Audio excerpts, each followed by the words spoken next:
When the first envelope arrived, it had no return address, just their Suburban, Colorado Springs home written in careful block letters, the kind you learn in prison or the military.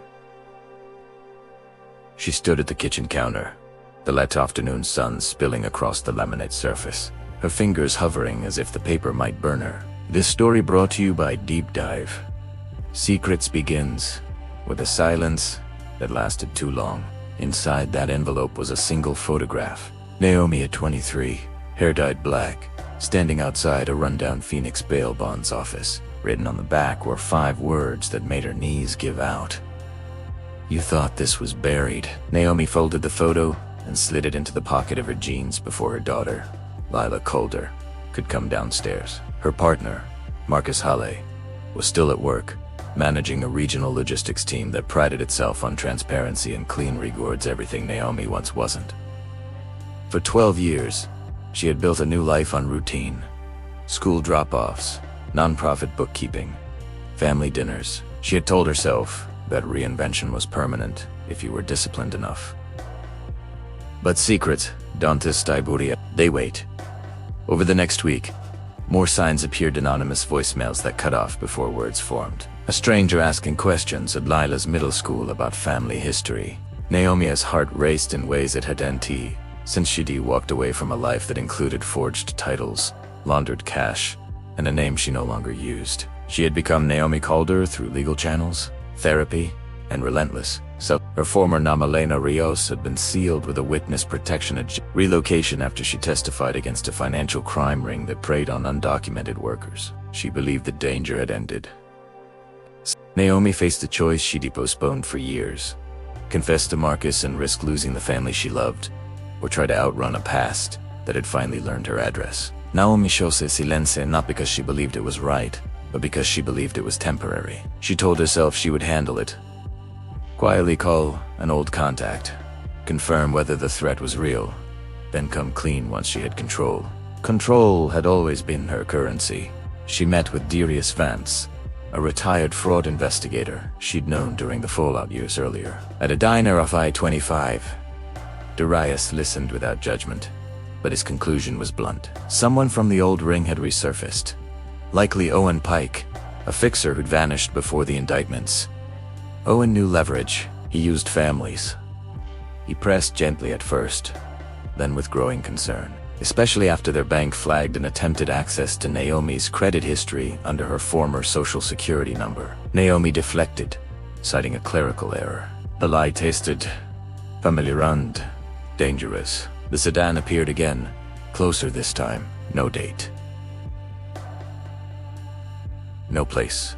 That night, Naomi slept in fragments, the past replaying itself with cinematic cruelty. She remembered Phoenix heat, cash counters humming. The moment she realized the ring was planning to pin losses on her, she'd flipped to save herself, believing that was enough. But salvation, she learned, often comes with a deferred bill. The confrontation arrived on a Tuesday, disguised as normalcy. Lila complained about algebra, then the doorbell rang. She introduced herself as Erin Whitlock. Marcus stiffened. Erin's questions were precise, surgical, and Naomi's rehearsed answers crumbled. When Erin left, Marcus didn't yell.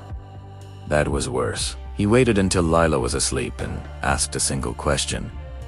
"Who are you protecting?" Now, she told him everything. The name, Elena Ríos.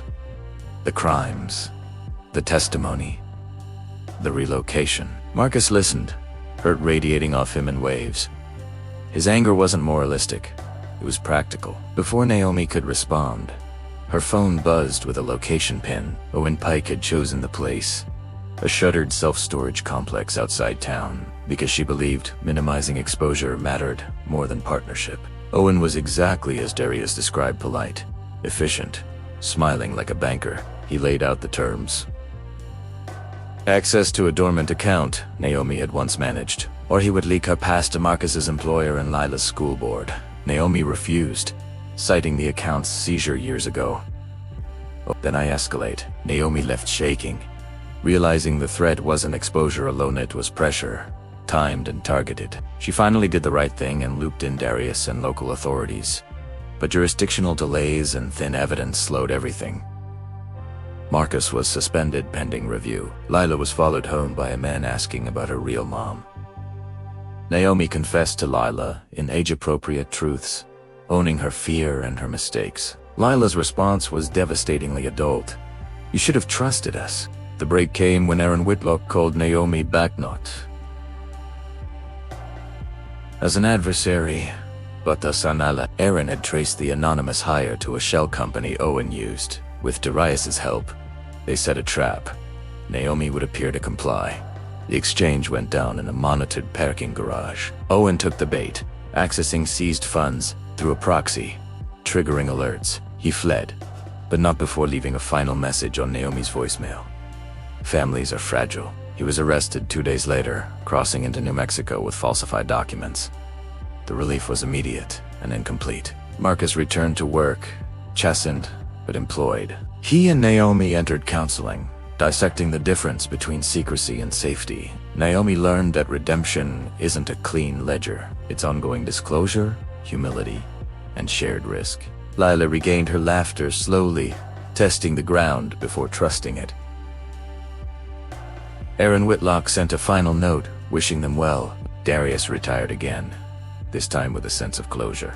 Naomi kept the photograph from the first envelope in a locked drawer, not as punishment, but as a reminder. She had survived her past by running. She would protect her family by standing still and telling the truth sooner than fear demanded. The threat was gone, but the lesson remained sharp.